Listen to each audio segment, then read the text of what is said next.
Day 20, John 12, 1-50, John 12, 1-50, NKJV. Then 6 days before the Passover, Jesus came to Bethany, where Lazarus was who had been dead, whom he had raised from the dead. There they made him a supper, and Martha served, but Lazarus was one of those who sat at the table with him. Then Mary took a pound of very costly oil of spikenard, anointed the feet of Jesus, and wiped his feet with her hair.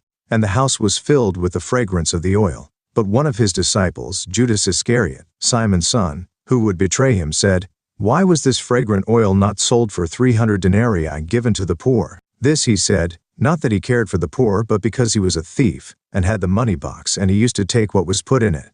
But Jesus said, "Let her alone. She has kept this for the day of my burial. For the poor you have with you always, but me you do not have always." Now a great many of the Jews knew that he was there, and they came, not for Jesus' sake only, but that they might also see Lazarus, whom he had raised from the dead.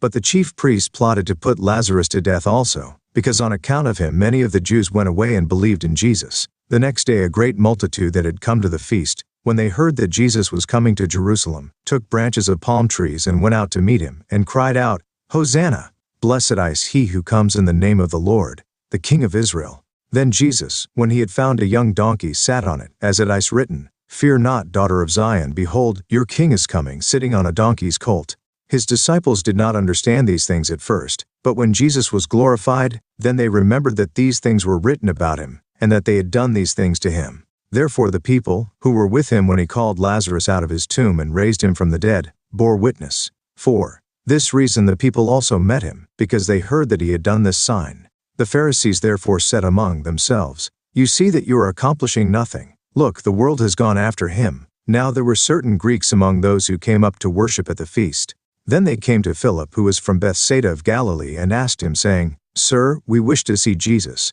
Philip came and told Andrew, and in turn Andrew and Philip told Jesus. But Jesus answered them, saying, "The hour has come that the Son of Man should be glorified. Most assuredly I say to you, unless a grain of wheat falls into the ground and dies, it remains alone.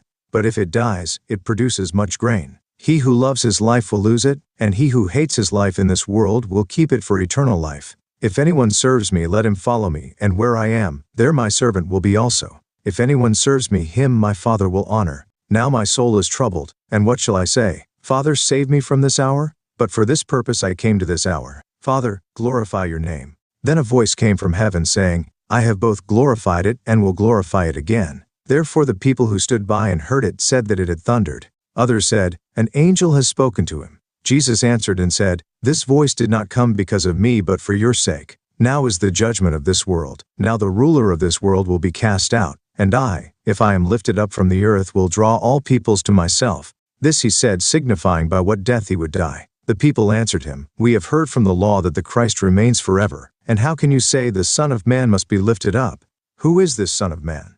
Then Jesus said to them, "A little while longer the light is with you. Walk while you have the light, lest darkness overtake you. He who walks in darkness does not know where he is going. While you have the light, believe in the light, that you may become sons of light." These things Jesus spoke, and departed, and was hidden from them. But although he had done so many signs before them, they did not believe in him, that the word of Isaiah the prophet might be fulfilled, which he spoke, "Lord, who has believed our report?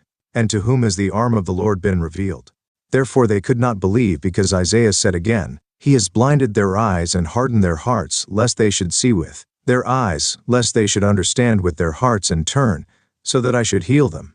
These things Isaiah said when he saw his glory and spoke of him. Nevertheless, even among the rulers many believed in him, but because of the Pharisees they did not confess him, lest they should be put out of the synagogue, for they loved the praise of men more than the praise of God.